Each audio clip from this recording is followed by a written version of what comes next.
ఇలా మోకా వచ్చింది, అవకాశం వచ్చింది, దెబ్బగొట్టి కాంగ్రెస్ పార్టీకి బుద్ధి చెప్పే ఒక సందర్భం వచ్చింది. ఈ నెల రోజులు మనం చెప్పాల్సింది టీఆర్ఎస్ కార్యకర్తలం కేవలం చేయాల్సిందల్లా ఒకటే ఒక్క పని, నిజం చెప్పాలి గంతే. ప్రతి ఇంటికి పోవాలి, ప్రతి మనిషిని కలవాలి, నిజం చెప్పాలి. ఒకటే లక్ష్యం, ఒకటే గమ్యం.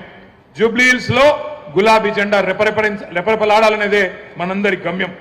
మీరందరినీ కోరేది నేను ఒకటే, దగాబడ్డ ప్రతి బిడ్డకు, కాంగ్రెస్ చేతిలో మోసపోయిన ప్రతి అన్నకు, ప్రతి తమ్ముడికి, ప్రతి చెల్లెకు, ప్రతి అక్కకు కలవాలే, కలిసి ఈ లెక్క చెప్పాలి.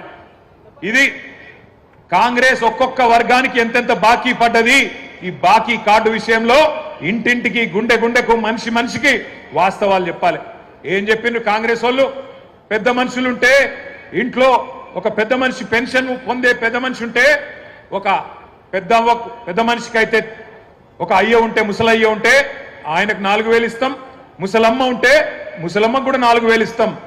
ఇప్పుడు కేసీఆర్ గారు 2,000 రూపాయలు ఇస్తే మేము 4,000 రూపాయలు ఇస్తామని చెప్పిండ్రు.